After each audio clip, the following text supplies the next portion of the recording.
Hello, OLV Nursery classes. I have a story called I'm in Charge.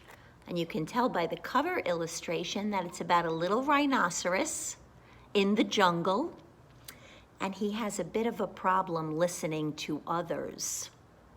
It's written by Jean Willis, and it's illustrated by Jarvis. Let's get going. I'm in charge.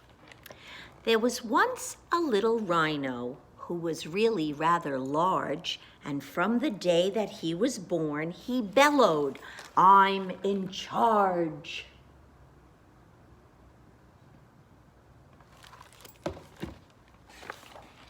So when his darling daddy tried to tell him what to do, he cavorted and he snorted, yelling, "I'm in charge, not you." And when his muddy mother told him it was time for bed, he shouted, "No, I will not go. I'm in charge," he said.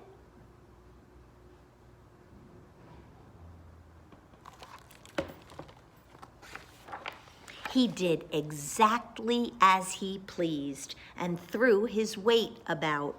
When Warthog tried to cross his path, he tossed him with his snout.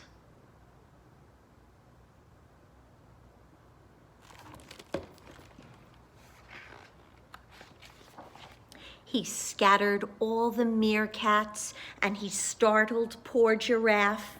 He squashed Baboon's banana when he would not give him half.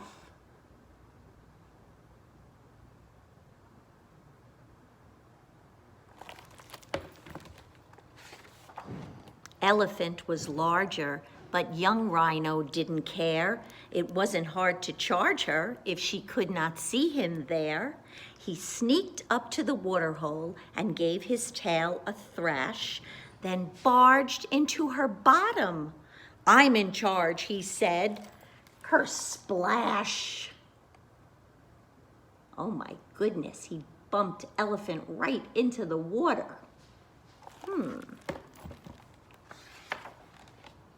And so it went until the day he found the mango tree. He didn't want to share the fruit. He said, "It's all for me." He put his little foot down, and if anyone came by, he shouted, "Shoo! No fruit for you. I'm in charge, that's why."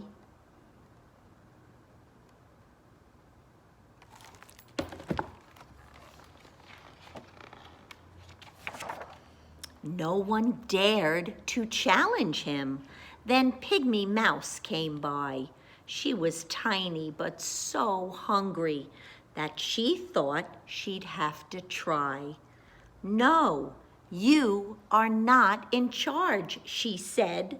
"The fruit is ours to eat." But Rhino would not listen, and he stamped his feisty feet. "I'm not listening, la la la. I'm in charge, agreed?" he yelled, and so he never heard the sound of a stampede. Uh-oh. You know what a stampede is, right? It's when a large group of animals goes in a rush. They get excited or panicked about something. It's not good. "Stand back," said Mouse to Rhino. "You'll be sorry if you don't." But Rhino took no notice. "Not a chance," he said. "I won't. This fruit is mine, all mine," he said, "and I'm not afraid of you. There's nothing that I'm scared of. No one tells me what to do."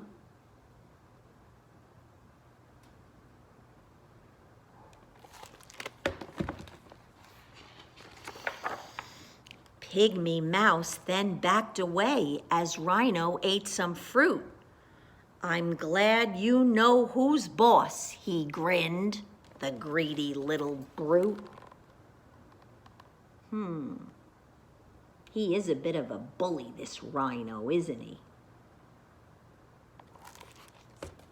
No sharing, no listening.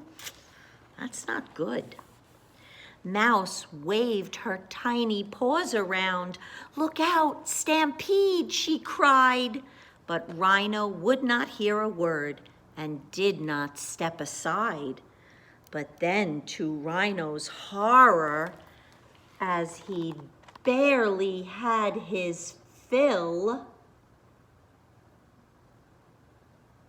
uh-oh, I don't know what's going to happen now. 100 beefy wildebeests came charging down the hill.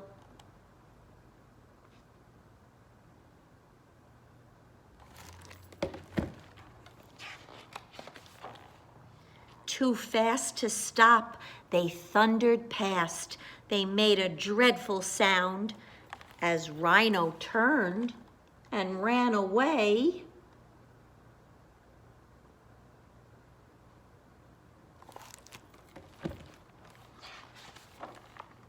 The tree fell to the ground. "Those wildebeests have wrecked my feast," cried Rhino, "and my tree." Then Mouse said, "Rhino, who's in charge?" And Rhino said, "Not me."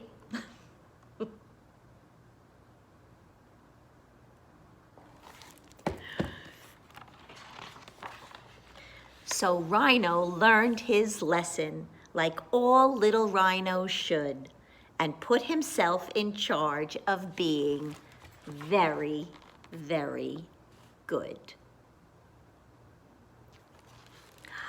I'm in charge.